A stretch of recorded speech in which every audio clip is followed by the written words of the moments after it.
الفرقان الحمید فاعوذ باللہ من الشیطان الرجیم بسم اللہ الرحمن الرحیم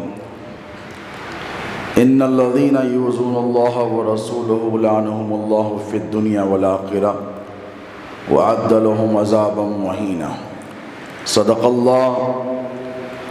اللہ مولانا العظیم وبلغنا رسولہ الامین الکریم ونحن على ذلك لمن الشاہدین والشاکرین والحمد للہ رب العالمین۔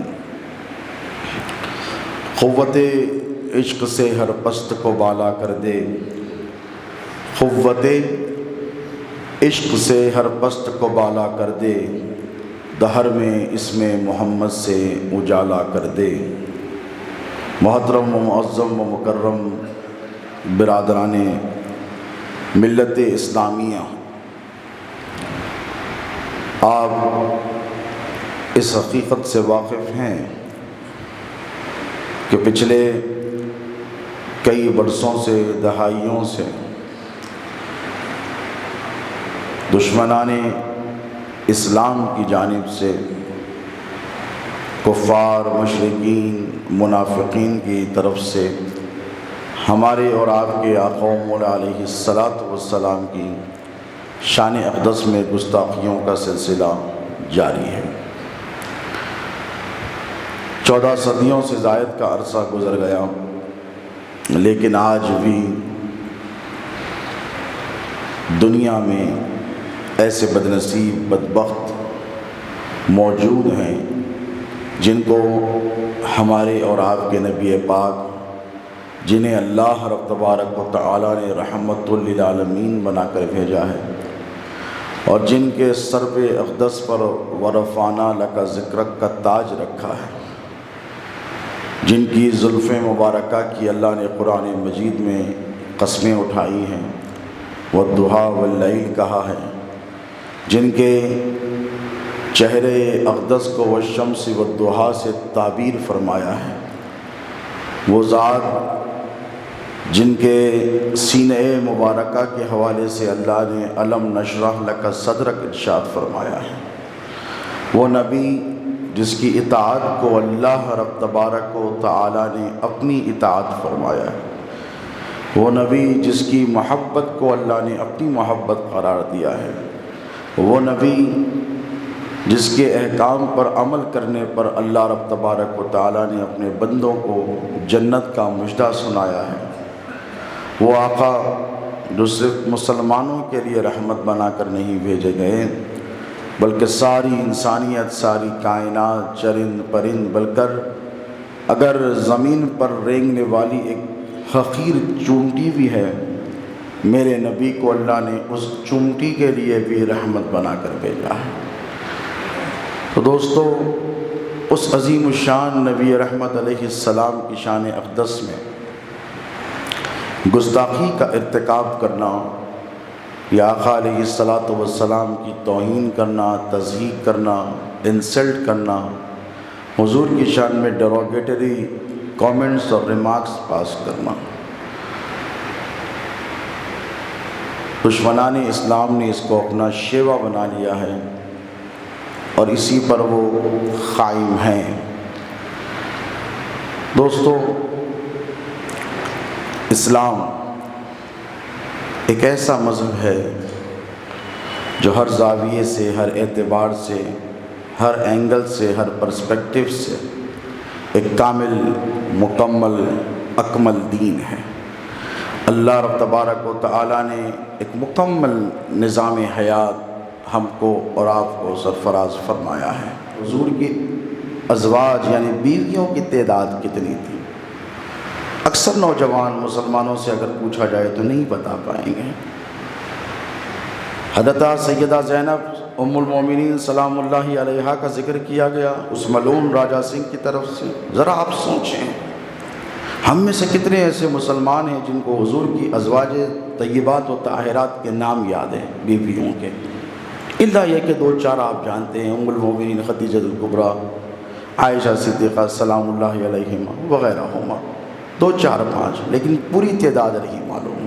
ذرا آپ سمجھیں، ایک کافر اور کفار میں بھی ایک ایسا کافر جو جاہل طبقے سے تعلق رکھتا ہے، پڑھے لکھے طبقے کا نہیں ہے، وہ لودھا ہے۔ کیا ہے؟ لودھا ہے۔ اور لودھے جو ہیں ان کے پاس جاہلیت، پسماندگی بہت زیادہ پائی جاتی ہے، شراب کا، گڑمبے کا کاروبار کرنے والے، بہت زیادہ پڑھے لکھے طبقے سے اس کا تعلق نہیں ہے، وہ اپنے ہی مذہب کے بارے میں نہیں جانتا تو پھر اسلام کے بارے میں کیا جانے گا؟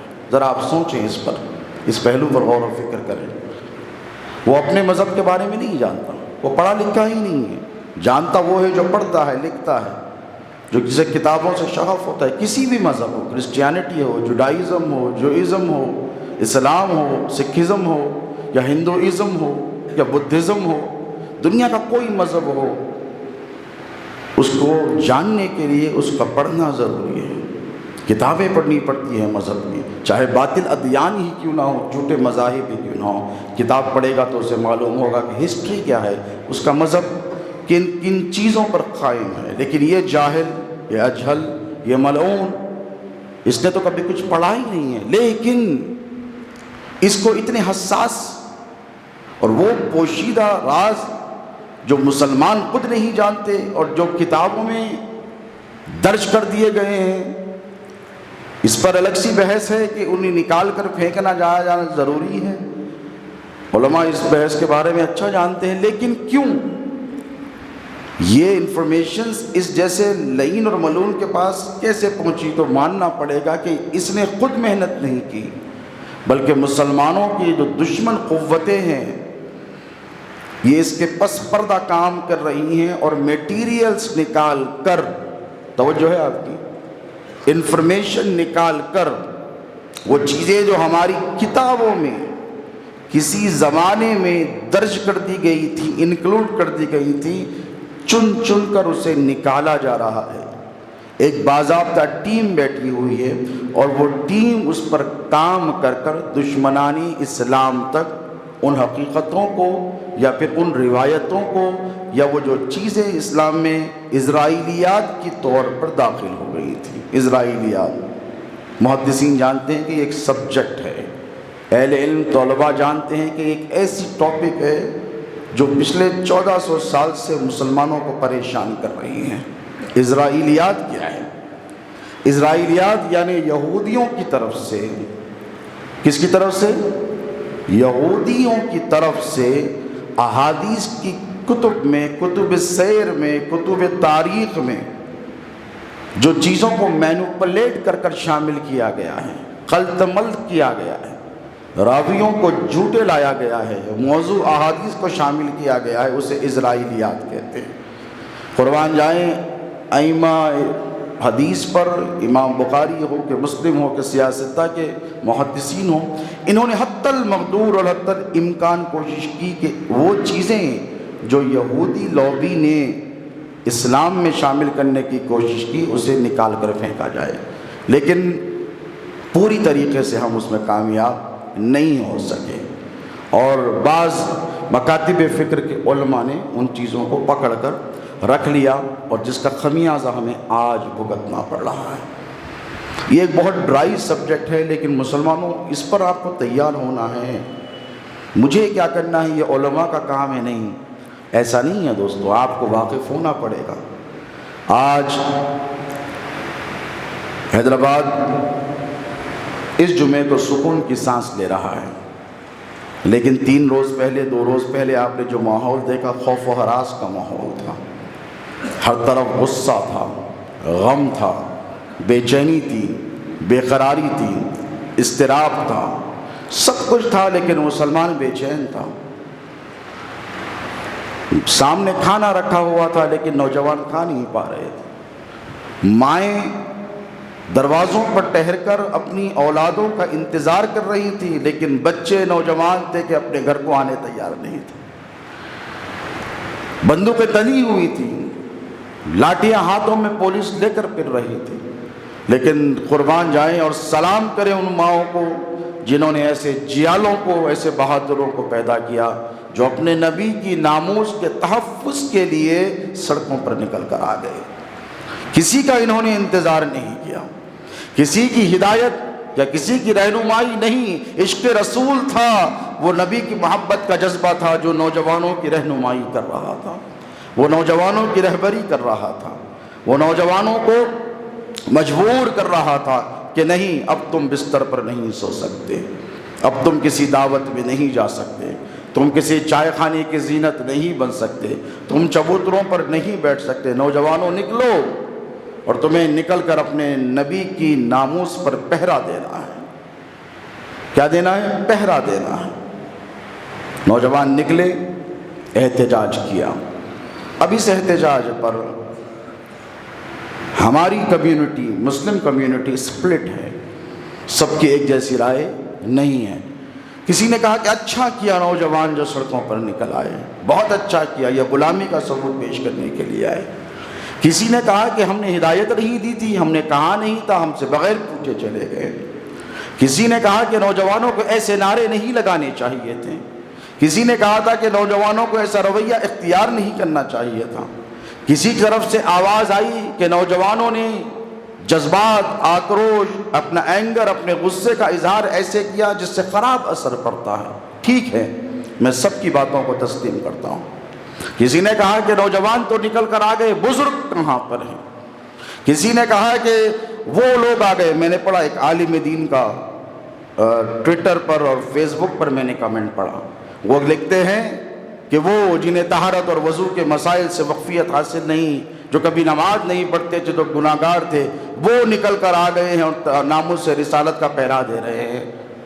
جن سے امید نہیں تھی وہ نکل کر آ گئے ہیں، ناموس سے رسالت کا پہرا دے رہے ہیں۔ اس قسم کے ملے جلے تأثرات۔ لیکن ایک طرف وہ تھے جو سوشل میڈیا پر بیٹھ کر، فیس بک پر، ٹویٹر پر وغیرہ پر اپنے کامنٹس پاس کر رہے تھے، لیکن ایک طرف وہ تھے جو پولیس کی بندوقوں کے سامنے اپنا سینہ تان کر ٹھہرے ہوئے تھے۔ ایک طرف وہ نوجوان تھے جنہوں نے کسی کی فکر نہیں کی۔ لیکن آپ دیکھیں، ہماری ہی کمیونٹی میں، ہماری ہی قوم میں سوچ، فکر، خیال میں تضاد پایا گیا۔ کسی نے کہا کہ علماء کہاں پر ہیں؟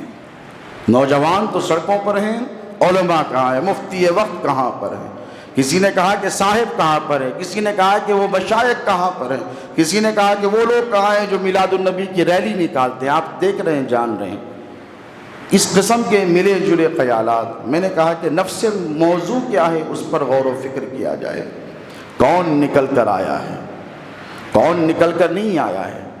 نوجوانوں، اس پر آپ کو غور کرنا چاہیے کہ اتنا حساس مسئلہ ناموس رسالت کا، حضور پاک علیہ الصلوۃ کی شان میں سمجھتا ہوں کہ ہم نے تو اپنی عمر میں اس قسم کی گستاخی کبھی کسی کی زبان سے نہیں سنی۔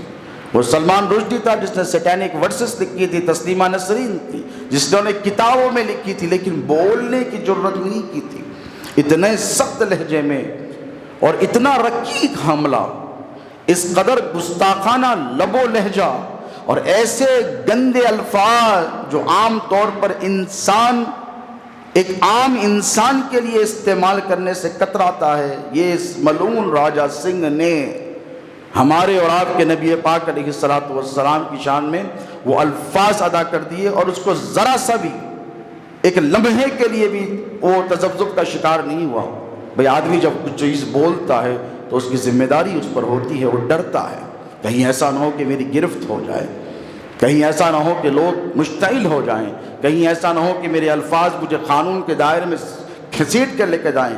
جنہوں نے وہ ویڈیو دیکھا ہے اور جنہوں نے نہیں دیکھا، اچھا کیا نہ دیکھیں۔ میں بھی نہیں دیکھا تھا 3 روز تک، ہمت نہیں پڑ رہی تھی، لیکن چونکہ دیکھنا ضروری ہے کہ اس نے بولا کیا ہے، اس کا ٹارگٹ کیا ہے، میں دیکھا، اور اللہ اس کے رسول کی عزت کی قسم میری روح بے چین و بے قرار ہو گئی، بے چین ہو گئے ہوں۔ اب مسئلہ یہ ہے کہ اتنے حساس مسئلے پر مسلمانوں کے درمیان اختلاف پایا گیا، تعجب خیز بات ہے۔ ٹھیک ہے، وہ نوجوان جو نکل کر سڑکوں پر آئے تھے انہوں نے اچھا کیا، میں یہ نہیں کہتا کہ غلط کیا۔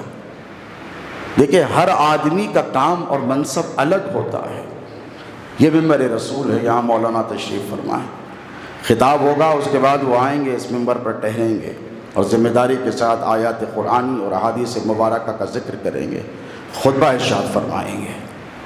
کریں گے، اس کے بعد پھر مصلی پر آئیں گے، نماز پڑھائیں گے، پھر دعا ہوگی اس کے بعد۔ اب یہاں پر مسجد میں 500,000 آدمی جمع ہو جائیں گے، ان میں سے ایسے کتنے ہیں جو اس ممبر پر آ کر ٹھہر سکتے ہیں؟ مجھے بتائیے کتنے ہیں جو اس ممبر پر ٹھہر سکتے ہیں؟ جتنے ہیں میں سب کو ہاتھ پکڑ کر کسی کو اٹھا کر آئیے پڑھائیے، حضرت میں نہیں پڑھا سکتا نماز، میں ممبر پر نہیں ٹھہر سکوں گا۔ میں نے کہا کیوں؟ میرے پاس اتنی قابلیت نہیں ہے۔ آپ بات سمجھ رہے ہیں؟ 1 2 4 نکل آ جائیں گے، کہیں گے ہم پڑھا دیں گے، ہم سے ہو جائے گا یہ کام، لیکن سب کے سب نکل کر نہیں آئیں گے۔ آپ سمجھ رہے ہیں؟ تو یہ جو مقدس ترین ذمہ داری ہے ممبر رسول کی، حالانکہ سب لا الہ الا اللہ محمد رسول اللہ پڑھنے والے ہیں، سب کے سینے میں وہی دل ہے جو نبی کی محبت میں دھڑکتا ہے، سب نے اللہ اس کے رسول پر ایمان لایا ہے، اور سب آخرت پر ایمان رکھتے ہیں، اللہ کی توحید اور وحدانیت کے قائل ہیں، سب کچھ ہے، عشق رسول بھی ہے، لیکن اس ممبر پر سب نہیں ٹھہر سکیں گے، وہی ٹھہرے گا جو قابل ہوگا۔ تو ٹھیک اسی طریقے سے دوستو، سڑکوں پر جو نوجوان نکل کر آئے ہیں، ان کو پکڑ کر لا کر اگر اس ممبر پر ٹھہر کر کہا جائے کہ آپ فرائض ممبری ادا کیجئے، فرائض محراب ادا کیجئے، نہیں کر پائیں گے، تو یہ کہا جانا کہ علماء کہاں پر تھے، مشائخ کہاں پر تھے، وہ کیوں سڑکوں پر نکل کر نہیں آئے، یہ ہمارے نوجوانوں کی غلطی نہیں ہے، بلکہ ان کو ذہن دیا جا رہا ہے۔ آپ سمجھ رہے ہیں؟ علماء سے بدظن کیا جائے، مشائخ سے بدظن کیا جائے۔ اتنے حساس موضوع پر یہ ٹاپک نکل کر کہاں سے آئی کہ کون آیا کون نہیں آیا؟ آنے والے تو ایسے آتے ہیں کہ میرے نبی پاک علیہ الصلوۃ والسلام کا دربار ہے، چلیے حضور کے دربار میں چل کر دیکھیں، تاریخ اسلام پڑھ کر دیکھیں تو پتہ چلے گا کہ ایک شخص تھا جس کا نام تھا مسیلمہ کذاب، جس نے سب سے پہلے نبوت کا دعویٰ کیا اور نبی کے جانے کا انتظار نہیں کیا۔ اس نے نبی کے جانے کا انتظار نہیں کیا، حضور کی حیات طیبہ میں اس نے اعلان کر دیا کہ میں بھی نبی ہوں۔ نعوذ، اس کی جرت دیکھیے، اس کی ہمت دیکھیے۔ اور ایسے نہیں کیا، اس نے کیا کیا بتایا آپ کو؟ ایک خط لکھا۔ یہ یہودیوں کی سازش تھی، کیونکہ یہود کو سب سے زیادہ تکلیف جو تھی نا، وہ یہ تھی کہ ان کے پاس سے نبوت چلی گئی، ان کے پاس سے رسالت چلی گئی۔ اور 6 ہجری کا جب واقعہ رونما ہوا تو حضور جب تک تو مسجد اقصیٰ کی طرف رک کر نماز پڑھتے تھے، صحابہ کی تعداد پیچھے سب نماز پڑھ رہے ہیں، لیکن جیسے حضور کو یہ پتہ چلا کہ یہود تانا دیتے ہیں کہ محمد کا تو کوئی اپنا قبلہ ہی نہیں ہے علیہ السلام، ان کا تو کوئی قبلہ ہی نہیں ہے، دیکھو یہ تو ہمارے قبلے کے محتاج ہیں، یہ تانے دیتے تھے حضور کو، یہ ہمارے قبلے کی طرف رک کر نماز پڑھتے ہیں، ان کا کوئی مرکز نہیں، ان کا کوئی قبلہ نہیں، تو ان کی نبوت نعوذ باللہ جھوٹی ہے۔ اس قسم کے تانے دیتے تو حضور کو بڑی تکلیف ہوتی ہے۔ ایک مرتبہ حضور کو پتہ چلا کہ اس قسم کے تانے اور تشنے آپ کے بارے میں کہے جا رہے ہیں، تو آقا علیہ الصلوۃ والسلام نماز پڑھا رہے ہیں، اللہ اکبر کہہ کے رکعت باندھ دی۔ حضور نے جب رکعت باندھی تو رخ کدھر ہے؟ مسجد اقصیٰ کی طرف، اور مسجد اقصیٰ کس کا مرکز ہے؟ یہودیوں کا مرکز ہے، یہودیوں کا۔ مدینے کے ارد گرد میں 3 بڑے بڑے قبیلے یہودیوں کے رہتے ہیں، تانوں پر تانے دے رہے ہیں۔ حضور نماز پڑھتے پڑھتے مسجد قبلتین میں نماز ادا ہو رہی ہے، اور حضور کے دل میں یہ خیال آیا کہ ہٹا پروردگار اقصیٰ کو، کعبے کو ہمارا قبلہ بنا دے۔ اللہ نے آیت نازل کی، قد نرى تقلب وجهك في السماء فلنولینک قبلۃ ترضاها فولی وجهك شطر المسجد الحرام۔ اے حبیب، تیرا بار بار آسمان کی طرف دیکھنا ہم دیکھ رہے ہیں۔ حضور نے لب سے نہیں کہا، لب نہیں لائے، بس پھیر دے اس قبلے کی طرف اپنے رخ کو جس میں تیری مرضی ہے۔ یہ کوئی معمولی واقعہ نہیں ہے، اسلام کا تاریخ میں اگر آپ غور و فکر کریں تو یہ بہت اہم معاملہ تھا۔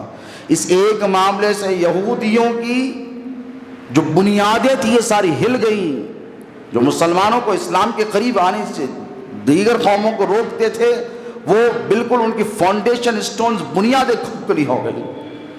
حضور نے خواہش کا اظہار کیا، زبان سے بھی نہیں کہا، آسمان کی طرف دیکھا، قبلہ بدل گیا۔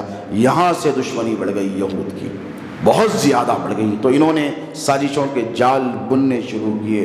مسیلمہ کذاب کو ٹھہرایا، مسیلمہ ٹھہرا، اور اس نے کہا کہ میں بھی نبی ہوں، وہ ہے تو میں بھی ہوں، میں بھی عرب سے ہوں، میں بھی نبی ہوں۔ حضور کو پتہ چلا، اور اس کی طرف سے ایک لیٹر آیا حضور کی خدمت میں۔ دیکھیں وہ نوجوان جو نکل کر آئے تھے سڑکوں پر اور جو نہیں گئے تھے، میں اس پس منظر میں اس واقعے کو سنانا چاہتا ہوں، حالانکہ میں نے ہو سکتا ہے یہ واقعہ آپ کی خدمت میں اس سے پہلے پیش کیا ہے، لیکن میں کیوں بتانا چاہتا ہوں؟ دیکھیں کہ ایک طرف دربار رسالت میں آپ سجا ہوا ہے، حضور تشریف فرما ہے، امیر المومنین سیدنا ابو بکر صدیق بیٹھے ہیں، امیر المومنین سیدنا عمر فاروق بیٹھے ہیں، حضرت عثمان ذو النورین بیٹھے ہیں، مولا علی مشکل کشا حیدر کرار بیٹھے ہیں، اجلے صحابہ بیٹھے ہیں، سعد ابن ابی وقاص بیٹھے ہیں، خالد بن ولید بیٹھے ہیں، ایسے ایسے اسلام کے جنرلز اور کمانڈرز بیٹھے ہیں کہ جو سڑکوں پر نکل کر گلیوں میں مدینے کی آ جاتے تو کفار رخ پھیر کر چلے جاتے، حضرت عمر نکل کر آتے تو شیطان تک رخ پھیر لیتا، کافروں کی کیا مجال تھی۔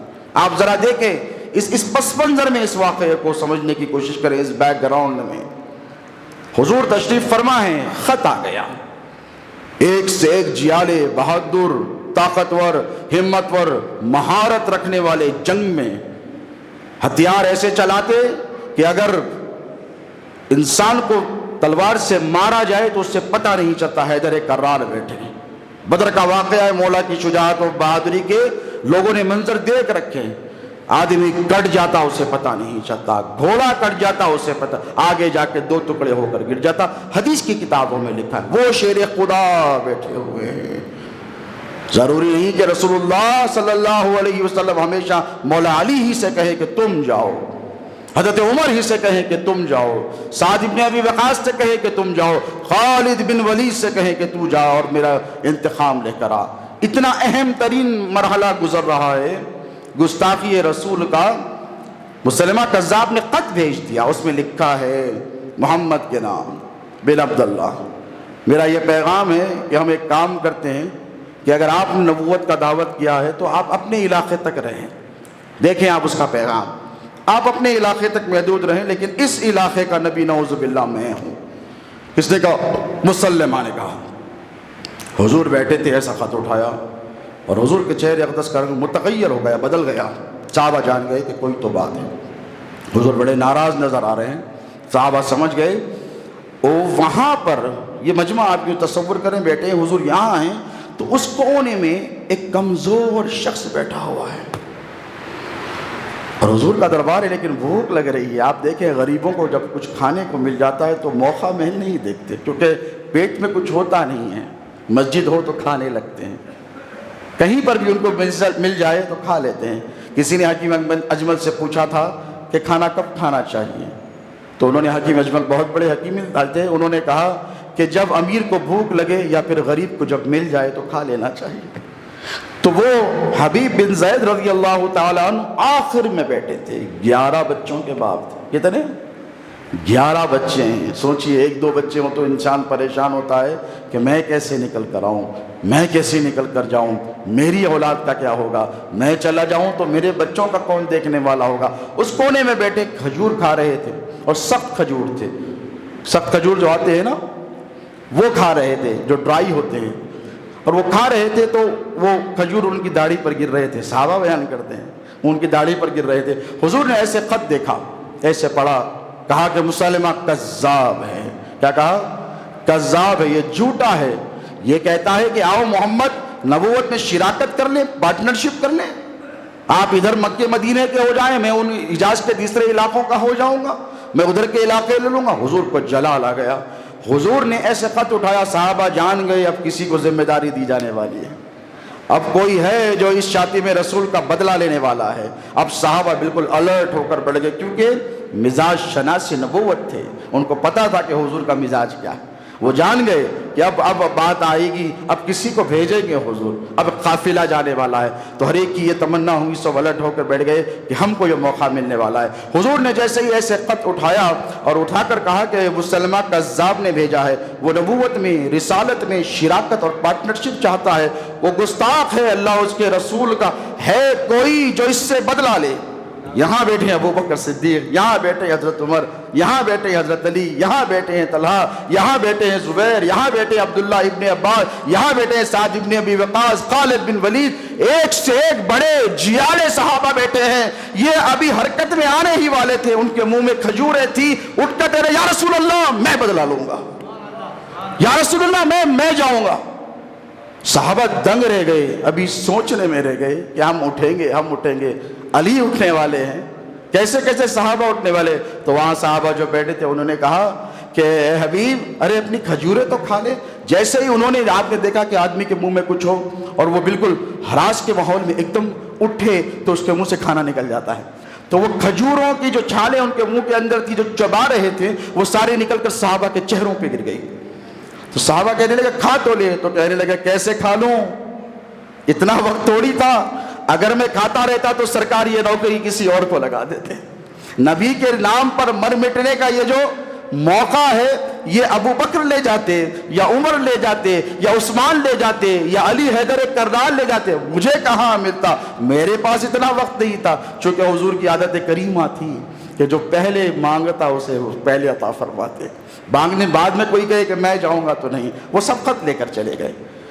حضور نے ان کی طرف دیکھا تو ذرا دیکھیں ان کا جذبہ ایمانی، مسلمہ کے دربار میں جانا ہے، جو بادشاہ وقت بینا ہے، اس کے پاس فوجیں ہیں، ہتھیار ہے، لشکر ہے اور بڑا ظالم ہے، اور اس نے نبی پر ظلم کیا ہے، اس نے نبوت کا اعلان کیا ہے، کوئی معمولی کام نہیں کیا، گر و فر کے ساتھ جینے والا شخص ہے۔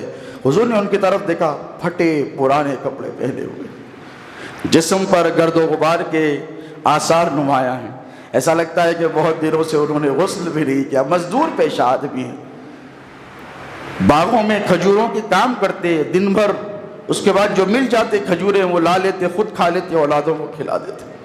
حضور نے ان کی طرف دیکھا تو تعجب کیا، کہا تو جائے گا؟ تو کہا ہاں یا رسول اللہ، میں جاؤں گا آپ کے گستاخ سے بدلہ لینے کے لیے، سرکار مجھے موقع عنایت کیجئے۔ تو حضور نے کہا ایسی چلا جائے گا؟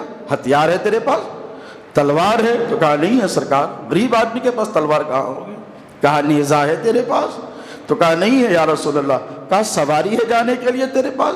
کہا نہیں یا رسول اللہ، غریب ہوں، محتاج ہوں، کچھ نہیں ہوں، صرف ان کے پاس رسول اللہ کی محبت تھی جو سب سے بڑی دولت تھی، اور کچھ نہیں تھا۔ تو حضور نے ایسے اشارہ کیا، کوئی صحابی اٹھے اور اپنی تلوار لا کر پیش کر دی۔ دیکھیں 11 بچے، مزدور، غریب، کھانے کو کچھ نہیں ملتا، ذرا چشم تصور میں ان کا بدن آپ تصور کر کے دیکھیں، طاقتور تو نہیں ہوں گے نا، بہت کھا پی کر تندرست تیار ہو کر، پہلوانوں کی باڈی تو نہیں ہوگی ان کی، بالکل کمزور ہیں، لاغر ہیں۔ حضور نے کہا نہیں، اسے موقع دیا جانا چاہیے، یہ میرے نام پر مٹنے جا رہا ہے، یہ میرے دشمنوں سے لڑنے جا رہا ہے، میں اسے نہیں روکوں گا۔ حضور نے اشارہ کیا تو کسی نے تلوار دی، کسی نے اپنا بھالا لا کر دیا، ایک صحابی رسول اٹھ کر آئے، کہنے لگے یا رسول اللہ گھوڑا میں دے دوں گا اس کو، آ گئے، جب جانے لگے تو حضور نے سینے سے لگا لیا اور کہا تو جائے گا مسلمہ کے دربار میں؟ ہاں یہ لے میری طرف سے خط، اشارہ کیا، وہاں بیٹھے تھے کاتبین، انہوں نے خط لکھا، روایت میں آتا ہے مولا علی نے ہی لکھا، محمد رسول اللہ خاتم النبیین کی طرف سے مسلمہ کذاب کے نام، پھر اس میں پیغام حضور نے بھیجا۔ اب کذاب لکھا گیا اس میں، یعنی جھوٹا، اس کا اصل نام نہیں لکھا، جھوٹا لکھا، ایسے خط دیکھا، کہ رسول اللہ جاؤں؟ جانے لگے تو پھر بلایا، روایت ادھر آ، ذرا دیکھ سمجھ کر جا، راستہ ہے بڑا پرکٹھن، دشمن لگے ہوں گے تیری طاق میں، احتیاط سے جا۔ تو کہنے لگا یا رسول اللہ جا رہا ہوں، آپ پہ قربان ہونے جا رہا ہوں، آپ کا پیغام دے کر آؤں گا، ڈٹ کر دوں گا اور ڈروں گا نہیں، جھکوں گا بھی نہیں، اور کسی سے کوئی کمپرومائز بھی نہیں کروں گا، پیغام ہے، پیغام دینے جا رہا ہوں۔ بالآخر دربار میں پہنچ گئے۔ اب جب دربار میں پہنچے تو بادشاہوں کے دربار کا یہ عالم ہوتا کہ بادشاہ خود سے خط نہیں پڑھتا، ایک آدمی مامور ہوتا، ایک شخص جو خط پڑھتا تھا ٹھہر کر۔ اب حضور کی طرف سے خط آیا ہے، محمد رسول اللہ خاتم النبیین کی طرف سے مسلمہ کذاب کے نام، جیسے ہی پڑھنے والے نے دیکھا ایلچی نے ڈر گیا، مسلمہ کذاب، اپنی زبان سے اپنے بادشاہ کو وہ کذاب کیسے کہے گا؟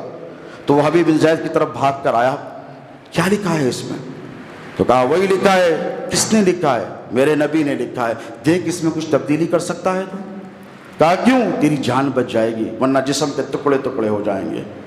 تو حضرت حبیب بن زید نے کہا کہ ایک لفظ کیا، ایک زیر و زبر کی اس میں تبدیلی نہیں آ سکتی۔ تو کہا سوچ لے، کہا سوچ لیا، میں ایسے ہی پڑھ دوں جیسے لکھا؟ ہاں جا پڑھ دے۔ پھر گیا، بادشاہ دیکھ رہا ہے مسلمہ کہ کیا ہو رہا ہے، کہا پڑھا، محمد رسول اللہ خاتم النبیین کی طرف سے، کانپنے لگا، کہا پڑھ، غصے میں آ گیا، کہا پڑھ، مسلمہ کذاب کے نام، کہا کذاب، آگ بگولا ہو گیا۔ پورے درباریوں نے اپنی انگلیاں منہ میں رکھ لی، انگشت بدندان ہو گئے کہ کیا ہو رہا ہے. اور جب اس نے پڑھا تو آگ بگولا ہوا، اپنے تخت پر سے اترا، سیدھا حبیب بن زید کی طرف آیا. کہا کیا لکھا ہے اس میں، کس نے لکھا ہے؟ تو وہ کمزور صحابی رسول نے کہا، جو نحیف البدن تھے، جو کمزور تھے، کہنے لگے یہ میرے نبی کی طرف سے ہے. تو کہا کذاب لکھا؟ تو ہاں. تو کہا تو بھی کہہ رہا ہے؟ تو میں کیا، سارے مسلمان تجھے کذاب کہتے ہیں، تو جھوٹا ہے، تو نے جھوٹا دعویٰ کیا ہے، تو نے نبی کی شان میں گستاخی کی ہے. تو کہا باز آ جا، ان جملوں سے تو توبہ کر لے، تجھے چھوڑ دوں گا. کہا فرمایا مرتا مر جاؤں گا، میرے نبی کے قول سے انحراف نہیں کروں گا، جو نبی نے فرما دیا میں اس پر قائم ہوں. تو کہا ہاتھ اپنا آگے بڑھا. تو کہا تلوار نکالی اس نے. کہا ہاتھ آگے بڑھا. تو کہا یہ لے ہاتھ. جیسے ہی ہاتھ آگے بڑھایا اتنی زور سے تلوار ماری کہ ہاتھ کٹ کر گر گیا. پھر حضرت حبیب بن زید نے رسول اللہ کے جو قاصد تھے، جو گستاخ رسول سے بدلہ لینے کے لیے دوسرا ہاتھ بڑھایا. دوسرا ہاتھ پر اس نے پھر تلوار ماری، دوسرا ہاتھ کٹ کر زمین پر گر گیا. خون کے فوارے نکلے. کمزوری کی وجہ سے جب زمین پر گر گئے اور قریب تھا کہ خون تیزی سے بہ رہا ہے، آ کر سینے پر اس نے پیر رکھ دیا. سینے پر پیر رکھ کے کہا اب بھی وقت ہے، اگر تو چاہتا تو بچ سکتا ہے تو کہے کہ میں کذاب نہیں ہوں. تو قربان جائے اس صحابی رسول کے حبیب بن زید کے کہنے لگے ایک مرتبہ نہیں 70 مرتبہ، اور موقع ملے تو 70,000 مرتبہ تجھے وہی کہوں گا جو میرے نبی نے فرمایا ہے. سرتن سے جدا کر دیا، شہید ہو گئے. انا للہ و انا الیہ راجعون. ادھر حضور بیٹھے ہیں، حضرت انس بن مالک رضی اللہ تعالیٰ عنہ ورضاہ عنہ ارشاد فرماتے ہیں کہ حضور کے چشمان مبارکہ سے آنسو جاری ہو گئے، داڑھی مبارکہ حضور کی آنسوؤں سے بھیگ گئی. صحابہ نے پوچھا یا رسول اللہ کیا ہوا؟ تو کہا ابھی فرشتے نے مجھے اطلاع دی کہ میرا حبیب جو میرے دشمن سے لڑنے گیا تھا شہید کر دیا گیا. حوران بہشت جنت کے دروازے کھول کر اس کا استقبال کر رہی ہیں. تو دوستو یہ واقعہ جو رونما ہوا، حضور چاہتے لشکر دے کر بھیج دیتے نا، 500 آدمی چلے جاتے. کہتے عمر 500 آدمی کا قافلہ لے کر چلے جاؤ، علی تم 500 آدمی لے کر چلے جاؤ، خالد تم چلے جاؤ، سعد تم چلے جاؤ، عبد الرحمن تم چلے جاؤ، طلحہ تم چلے جاؤ، زبیر تم چلے جاؤ. کسی کو بھیج دیتے قافلہ دے کر، نہیں بھیجا حضور نے. کیوں؟ حضور اپنی امت کو یہ درس دینا چاہتے ہیں کہ اگر کوئی کمزور ہو، نحیف البدن ہو، کثیر الاولاد ہو، اس کا کوئی والی نہ ہو اولاد کا، وہ چلا جائے تو اولادیں اگر بھوکی مر جائیں، اگر وہ بھی اٹھ کر ٹہرے اور ٹہر کر کہے کہ یا رسول اللہ میں آپ پر اپنی جان کو قربان کر دوں گا، تو نبی نے فرمایا میں نے اس کو بھی موقع عطا فرمایا ہے، تاکہ دنیا کو پتا چلے کہ اگر اولاد ہو تو فکر مت کرو، نبی کے نام پر قربان ہونا ہے تو نکل جاؤ میدان عمل میں. بچوں کا کوئی پرسان حال نہیں. تب بھی حضور نے یہ نہیں کہا نا. ایک صحابی رسول آئے حضور کی خدمت میں، یا رسول اللہ جہاد کو جانا چاہتا ہوں. کیا فرمایا؟ جہاد پہ جانا چاہتا ہوں آپ کے ساتھ. کہا گھر میں کون کون ہے؟ دیکھیں یہ بھی تو میرے نبی کے تیور ہیں. کہا گھر میں کون کون ہے؟ تو کہنے لگے یا رسول اللہ ایک بوڑھی ماں ہے، اس کی بیمار ہے، اس کے سوا کوئی نہیں. تو کہا اس کا خیال رکھنے والا کوئی ہے؟ تو انہوں نے کہا کہ یا رسول اللہ میرے سوا کوئی نہیں. تو کہا جا تو جہاد پہ نہیں آئے گا، اپنی ماں کی خدمت کر. یہ بھی تو حضور کا طریقہ کار ہے. لیکن یہاں پر حضرت حبیب کے 11 بچے ہیں، 11، 1 2 نہیں 11 ہے، یتیم ہونے والے. لیکن جذبہ غلامی جب ان کا دیکھا کہ سرکار میں آپ پر قربان ہونا چاہتا ہوں، تو حضور نے صبح قیامت تک اپنی امت کو حضرت حبیب کے انتخاب کے ذریعے یہ پیغام دیا ہے کہ اگر کثیر الاولاد ہے، کمزور ہے، ناتوان ہے، اگر نبی پر مر مٹنے کا تجھے موقع مل جائے، اپنی جان کو اپنے نبی پہ قربان کرنے کا موقع مل جائے تو آ کر قربان ہو جاؤ. یہ ہے جذبہ ایمانی. دوستو روایتیں سنی ہے کہ حضور پر کوڑا کرکٹ پھینکا جاتا. حضور کی عیادت کے لیے چلے گئے بوڑھی کی. یہ تو گستاخی رسول تھی. ابو لہب کے ساتھ اللہ رب تبارک و تعالیٰ نے کیا کہا؟ سیصلیٰ نارا ذات لہب، ہمیشہ دہکتی ہوئی آگ میں اس کو ڈال دیا گیا. ابو جہل کے ساتھ کیا ہوا؟ اکرما کے ساتھ کیا ہوا؟ شیبہ کے ساتھ کیا ہوا؟ اس کے بعد اب جب مکہ فتح ہوا، حضور 10,000 جانثار صحابہ کا لشکر جرار لے کر آئے، تب کیا ہوا پتہ ہے آپ کو؟ حضور نے کہا کہ جو ابو سفیان کے گھر میں چلا جائے اسے امان دی جائے گی۔ کس کو کہا؟ اپنے شاتموں کو، اپنے گستاخوں کو، اپنے دشمنوں کو، اور کہا جو حرم کے اندر آ جائے اسے بھی پناہ دے دی جائے گی۔ اور اس کے بعد مولا علی مشکل کشا سے کہا کہ فلاں عورت مکے میں رہتی ہے، وہ اپنی سہیلیوں کے ساتھ بیٹھ کر، حدیث سنیں آپ، کہا کہ وہ میری ہجو کرتی تھی اور بہت توہین کرتی تھی اور بہت گالیاں دیتی تھی، علی کسی سے بھیج کر اس کا قتل کروا دو۔ فرمایا وہ شخص کہاں ہے جو مجھ پر لعن طعن کرتا تھا؟ صحابہ نے کہا وہ وہاں پر۔ اگر حضور نے فرمایا سب کو امان دی، لیکن فرمایا اگر وہ حتیم کعبہ میں ملے یا کعبے کا غلاف پکڑ کر بھی ٹھہرے تو اسے وہاں پر قتل کر دو۔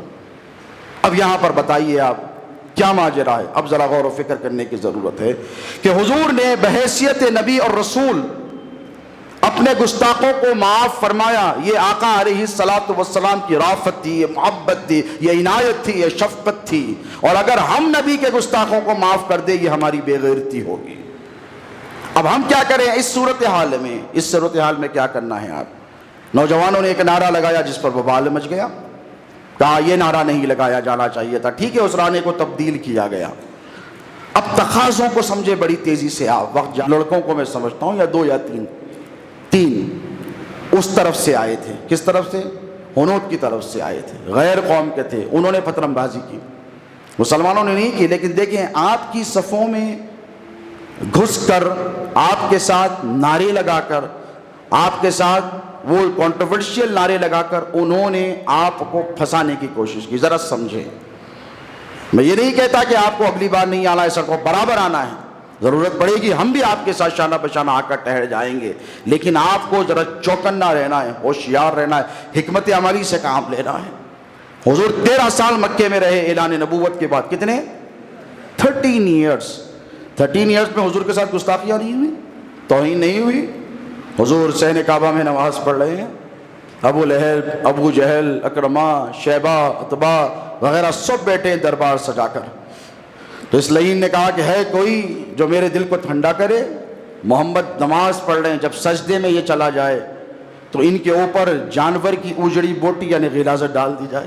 اتنے نوجوان ہیں جو بینکوں میں لون اپلائی کرتے، نہیں ملتا ان کو، اولڈ سٹی کی طرف آئیں، گاڑیوں کا لون نہیں ملتا، جائیدادوں کا لون، ایک غیر محسوس طریقے سے، خاموش طریقے سے آپ کی معاشیت کو، آپ کی اکنومی کو برباد کیا جا رہا ہے۔ یہاں تک کہ مجھے ایک ذمہ دار شخص نے بتایا کہ اگر کوئی مسلمان بچہ ایگزامینیشن میں اچھا فیئر بھی کرتا ہے، بہت اچھا لکھتا ہے، تو اس کے مارکس بھی کاٹ کر دیے جاتے ہیں۔ آپ کو پتہ بھی نہیں ہے آپ کے پیچھے کتنی بڑی سازشیں چل رہی ہیں۔ تو یوں سمجھ کر چلیں آپ، کیونکہ رسول اللہ صلی اللہ علیہ وسلم سے بڑی ہمارے لیے کوئی اسوہ حسنہ ہے؟ بولیے نہیں ہے۔ حضور کی سیرت ہے، مکے کی زندگی میں جو حضور کے ساتھ معاملات تھے صحابہ کے، وہی ہندوستان میں آپ کے ساتھ ہیں۔ تو کیا کرنا ہے؟ حکمت عملی سے کام لینا ہے۔ دوستو 800 برس، کتنے؟ 800 برس ہم نے اس ملک پر حکومت کی ہے، 70 برس سے یہ قابض ہیں، اور یہ ملعون جو مسلمانوں کا سب سے بڑا دشمن ہے، یہ تو صرف 14 سے مرکز پہ بیٹھا ہے۔ کتنے؟ 8 برس سے بیٹھا ہے۔ 8 برس ورسز 800 برس آپ کے موجود ہیں۔ یہ سمجھتا ہے کہ یہ مسلمانوں کو ختم کر دے گا، نہیں۔ اگر آپ نے حضور کی مکی زندگی سے درس لیا تو پھر آپ کی مدنی زندگی کا پھر آغاز ہونے والا ہے۔ بات سمجھ رہے ہیں آپ کی مدنی زندگی کا آغاز ہوگا، پھر کسی کی مجال ہوگی؟ ایک قطرہ خون کا نہیں بہا تھا، جب تعداد بڑھی کانپنے لگے، مشرکین مکہ کانپنے لگے، ابو سفیان ہے وغیرہ ہم ہیں، کانپنے لگے، نہیں اب جنگ نہیں کی جا سکتی۔ کیوں؟ ٹریننگ مکمل ہو گئی ہے۔ اب یہ مسلمان نبی پر سر کٹانے سے باز نہیں آئے گا، جان دینے سے دریغ نہیں کرے گا۔ 10,000 آئے ہیں، 10,000 کے 10,000 مٹ جائیں گے محمد کے قدموں پر علیہ الصلوۃ والسلام۔ ان کو پتہ ہے اب ان کو نہیں روکا جا سکتا۔ تو مسلمانوں صرف ایک بات کہوں گا نوجوانوں سے، یہ احتجاج کریں، یہ آپ کا جمہوری حق ہے، یہ آپ کا آئینی حق ہے، یہ آپ کا کانسٹیٹیوشنل رائٹ ہے، لیکن ہمیشہ اس ملک کے قانون کو آپ پیش نظر رکھیں، اسی لیے کہ یہ آپ کے لیے ضروری ہے۔ کیوں؟ آپ ہمارا سرمایہ ہیں، آپ ہماری ملت کا فیوچر ہیں۔ اگر آپ کو سلاخوں کے پیچھے محروس کر دیا جائے گا تو پھر ہم کس کی ہمت پر، ہم کس کی طاقت پر، ہم کس کے بلبوتے پر گستاخان رسول کا بدلہ لیں گے؟ اگر آپ چلے جائیں تو کیا بوڑھے نکل کر آئیں گے؟ نہیں آ سکیں گے۔ نوجوانوں، آپ اپنے آپ کو پہچانو، آپ اس قوم کا مستقبل ہو، آپ ہمارا فیوچر ہو، آپ کی زندگی بڑی قیمتی ہے۔ آپ نہیں سمجھتے، لیکن یہ جو دشمن ہے یہ سمجھتا ہے۔ ہندوستان کی آبادی، total population of India at this moment جو ہے نا، آپ کو بتا رہا ہوں، فیکٹس بتا رہا ہوں، فیگرز بتا رہا ہوں، 60% آبادی 18 سے 30 برس کی ہے، 60% آبادی۔ تو مسلمانوں میں دیکھیں، یہاں آپ پلٹ کر دیکھیں، نوجوانوں کی کثرت نظر آئے گی آپ کو، نوجوان ہی نوجوان نظر آئیں گے۔ تو ایسا نہیں ہے کہ ہمارے پاس نوجوانوں کے پاس جذبہ نہیں ہے، قربان ہونے کا حوصلہ نہیں ہے لیکن اسٹریٹجی سے کام کریں، مکی زندگی کو سامنے رکھیں۔